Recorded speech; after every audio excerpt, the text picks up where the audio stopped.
4월 27일 법률방송 로투데이 시작하겠습니다.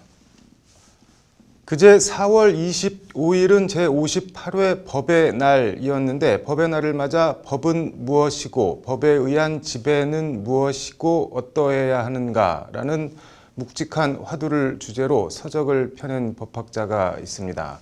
한국외대 로스쿨 최승필 교수가 그 주인공인데요. 책과 사람들, 법은 시민의 것이어야 한다고 말하는 최승필 교수를 만나 상식과 정의, 법에 대한 얘기들을 들어봤습니다. 왕성민 기자입니다.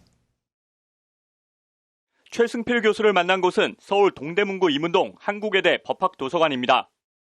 책 더미 속에 파묻혀 있는 최승필 교수의 모습은 마치 책의 일부처럼 자연스러워 보였습니다. 법의 균형, 4월 25일 제58회 법의 날을 맞아 최승필 교수가 펴낸 법학 교양도서 제목입니다. 혁신과 규제 사이에서 위기와 위험 사이에서 그다음에 법의 지배, 법을 통한 지배, 그리고 느린 전진, 시민의 법 이렇게 나눠져 있습니다. 법의 지배, 법을 통한 지배, 알듯 모를 듯합니다. 자리를 옮겨 본격적으로 책 얘기를 시작했습니다. 단도직입적으로 법의 균형이라는 책은 어떤 책이냐고 묻자 곧바로 법의 본질에 관한 얘기라는 묵직한 답변이 돌아옵니다. 법의 본질은 이해 충돌을 어떻게 조정할 것이냐의 문제거든요. 그런데 각자의 이해에 대한 생각들이 다르고 모두 다 주관적인 생각을 하는 거죠. 결과적으로는 개인과 개인, 집단과 집단 간에는 이해의 충돌이 발생할 수밖에 없습니다. 이런 충돌과 갈등은 인간 사회가 존재하는 한 필연적으로 발생할 수밖에 없고 법은 그 충돌과 갈등을 조정하는 도구이자 수단이라는 게 최승필 교수의 설명입니다. 그래서 결과적으로는 법은 그런 생각을 합니다. 우리가 뭐 유명한 말이 있지 않습니까? 만인에 의한 만인의 투쟁을 종식시키는 것이다라고 이야기가 있는데, 만인 대 만인의 투쟁을 종식하기 위해 법은 본질적으로 충돌에서 균형으로, 갈등에서 균형으로 균형을 찾아가는 속성을 내재하고 있다고 최승필 교수는 말합니다. 최승필 교수는 법의 균형에서 이런 개념과 과정을 불완전한 정의라는 표현으로 설명하고 있습니다. 법의 내용은 각자의 이해의 중간점 또는 합치점, 합의점에서 형성되는 것이라고 봅니다. 결국 균형이죠. 최초에 만들어진 균형들은 그렇게 완벽하지 않을 수 있습니다.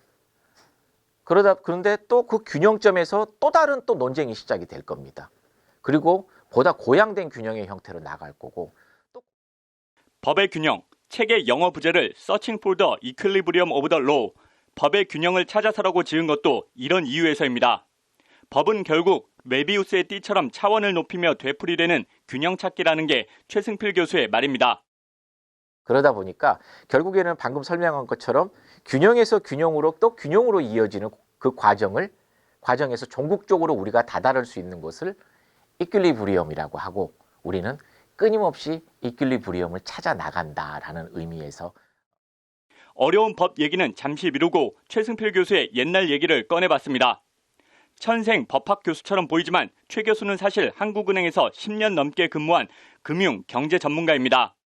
IMF 사태가 터지는 걸 지켜봤고 구제 금융이 끝나는 걸 지켜본 한 시대의 산 증인이기도 합니다.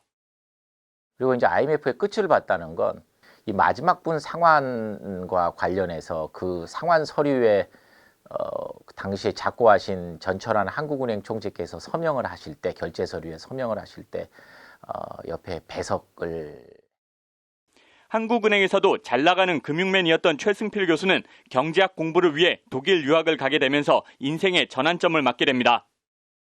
그런데 참 인상 깊었던 것은 독일의 경제학과, 물론 경영학과도 마찬가지입니다만은 사법과 프라이빗 로우와 퍼블릭 로우가 필수 과목입니다. 그러니까 이런 거죠. 경제 영역에서 또 커머셜 영역에서 일을 하는 사람들도 법을 준수하라는 의미. 한국에 돌아와 다시 한국은행에 복귀했다가 로스쿨 출범과 함께 한국외대 로스쿨 교수로 임용된 최승필 교수는 사법과 공법의 교차로라 불리는 금융행정법 분야를 개척하며 일가를 이뤄가고 있습니다. 그런데 금융법은 사실은 사법과 공법이 교차되는 영역입니다. 그리고 실제로 금융법 책을 보면은 반 정도가 금융 규제에 대한 이야기입니다. 결국 규제에 대한 얘기는 국가와 국민과의 관계에 대한 이야기거든요.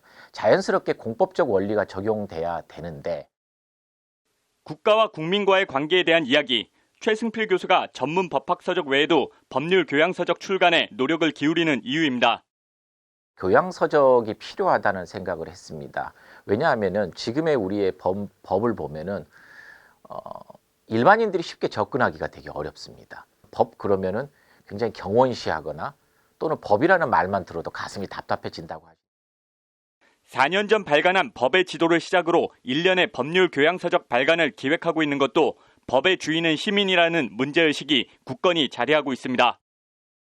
그런 측면에서 시민들이 법을 알아야겠다는 생각을 했습니다. 법에 대한 자각을 주고 또 시민에게 법이 어렵지 않다는 것, 그리고 좋은 법은 시민의 의지로 형성되어져야 한다는 점을 알리고 싶었습니다. 그래서 이전에 썼던 법의 지도도 마찬가지고 지금의 법의 균형도 그 비슷한 목적의식 속에서 시대의 화두가 된 정의와 공정, 이를 달성하기 위한 기반과 제도로서의 법.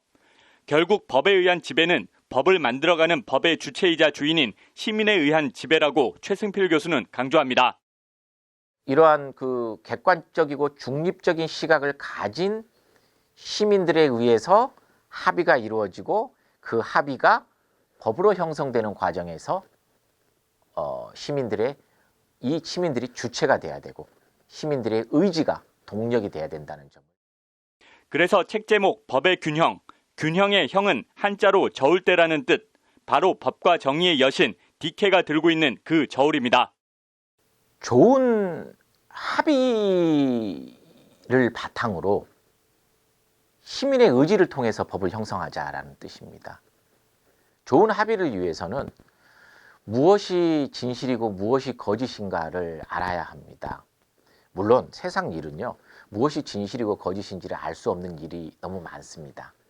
이러한 상황에서 적어도 우리는 진실과 거짓을 가르는 또는 가를 수 있는 법률방송 왕성민입니다.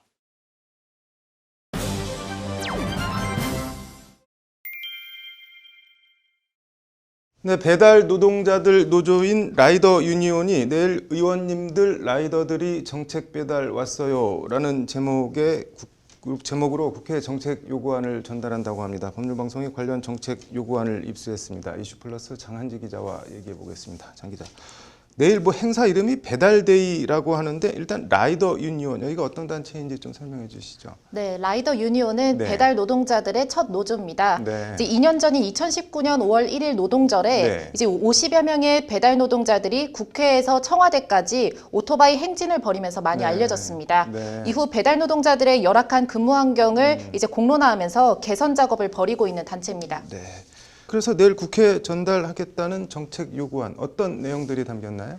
크게 3대 요구안이 있습니다. 네. 먼저 법제화와 관련해서는 네. 소화물 배송 사업자에 대한 인증제를 등록제로 전환하자는 내용을 골자로 하는 네. 생활물류 서비스 산업 발전법 개정 요구가 있습니다. 네. 현재 이제 배달업은 사실상 아무런 규제나 또 관리가 없이 사업을 네. 할 수 있어서 네. 일종의 무자격 배달 사업자가 난립하고 있는 실정입니다. 네. 그런데도 현황이나 실태 파악도 안 되고 네. 또 문제점이 드러난다고 해도 규제할 네. 수 있는 법적 근거가 없다 보니까 네. 이제 뭘 어떻게 할 수 없는 말 그대로 총체적 난국인데요. 네. 이에 이를 등록제로 전환해서 네. 이제 소화물 배송 사업자들에 대한 면허 확인과 또 보험 확인을 하자. 네. 또 배달료 구성 항목과 기준, 배차 방식과 평점 기준 제공 의무를 부과해서 네. 제대로 된 관리가 이루어질 수 있게 하자는 취지입니다. 네. 이와 함께 화물 노동자들이 보장받고 있는 네. 안전 운임제를 인용해서 네. 배달 노동자들에 대한 안전 배달료 보장, 또 실시간으로 바뀌는 배달료에 대한 최저 기준 마련 등도 아울러 요구하고 있습니다.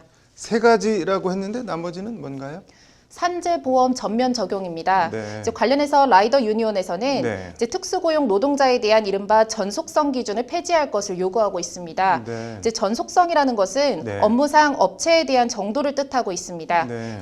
이것이 배달 노동자들에겐 족쇄와 산재 사각지대로 작용하고 있다는 지적인데요. 네. 배달 노동자를 이 조항에 대입을 해보면요. 네. 배달의 민족에서 일을 하다가 네. 이제 산재에 가입을 했습니다. 네. 그런데 이제 요기요에서도 추가로 일을 하게 되어서 네. 요기요 산재에 가입을 하게 될 경우에는 네. 배달의 민족 산재는 탈퇴 처리가 되어버립니다. 네. 이 경우에 이제 대민 배달하다가 네. 사고라도 당하게 되면 네. 이제 산재 처리를 전혀 받을 수 없게 되는 겁니다. 네. 대통령 직속 경제사회노동위원회 산하 디지털 전환과 노동의 미래위원회 지난해 조사 결과에 따르면요. 네.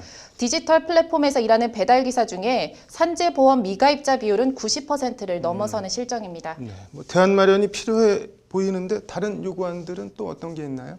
네, 이륜차 관련 시스템 자체를 좀 개선해달라는 요구입니다. 네. 대표적인 게 앞서 잠깐 언급한 보험료 문제인데요. 네. 이륜차 영업용 보험료는 1,000만 원 안팎인데 네. 이제 보장 수준은 이제 대인과 대물뿐 자기 신체와 자차에 대한 보장은 없습니다. 네. 때문에 보험료 현실화 조치가 필요하다고 요구하고 있습니다. 네.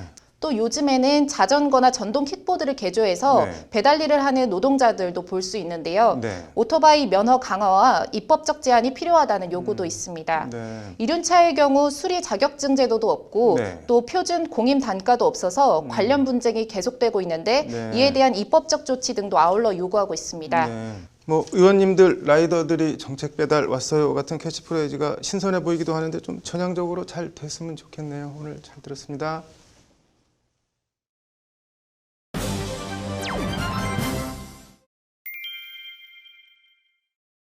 네, 대법원 주요 판례를 통해서 일상생활에 도움이 되는 법률 정보를 알아보는 강천규 변호사의 잘 사는 법. 오늘은 부동산 등기부와 공문서 변조 얘기해 보겠습니다.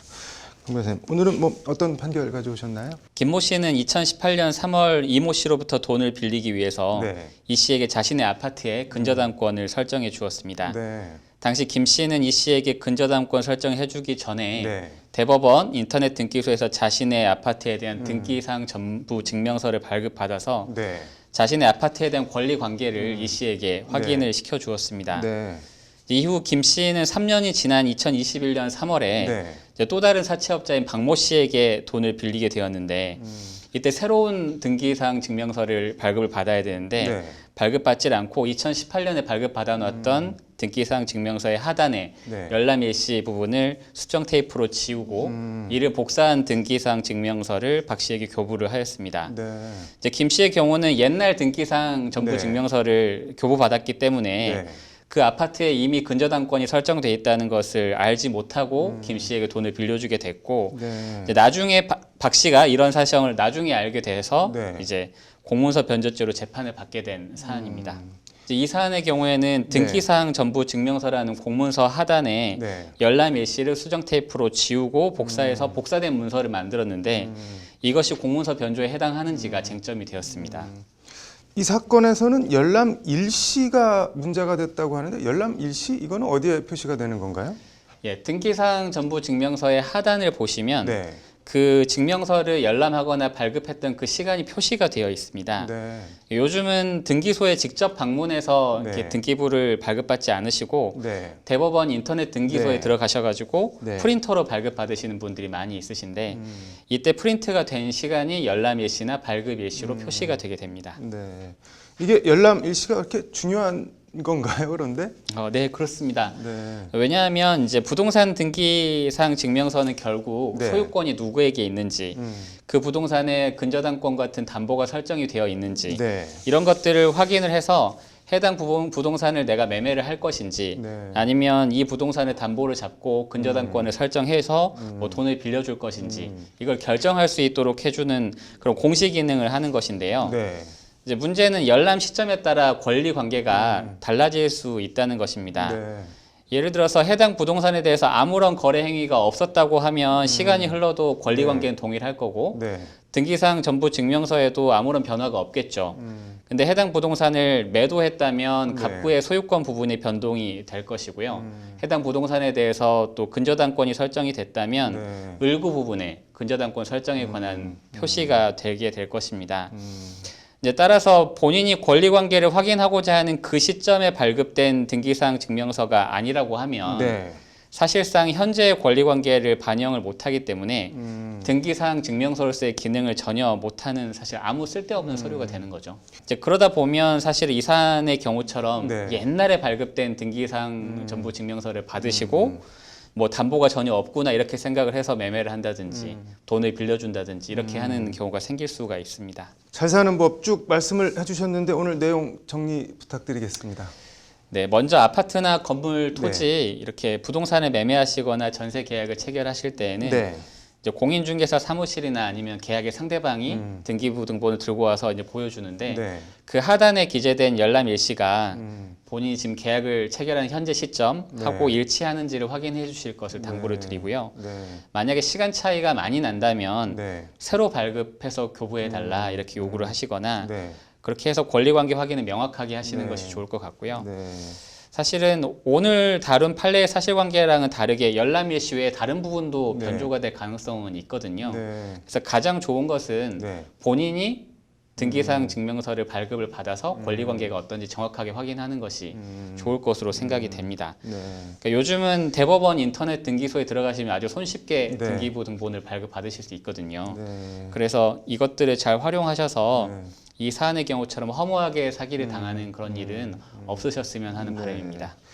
허무하게 사기를 당하지 않으려면 등기부 등본을 제대로 읽어라. 네, 오늘 또 좋은 말씀 감사합니다. 다음 주 뵙겠습니다. 네, 감사합니다.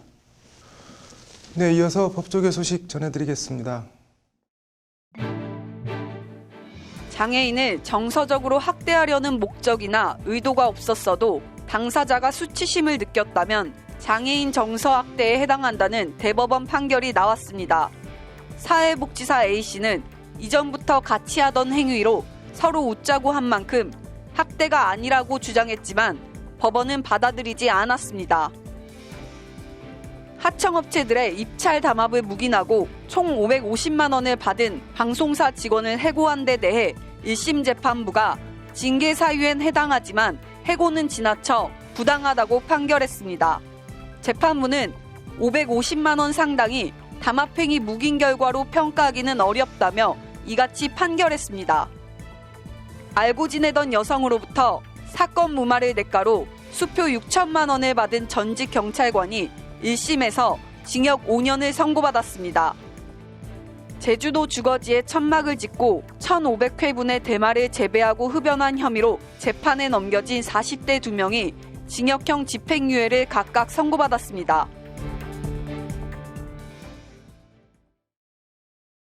4월 27일 법률방송 로투데이 마치겠습니다. 시청해주셔서 감사합니다.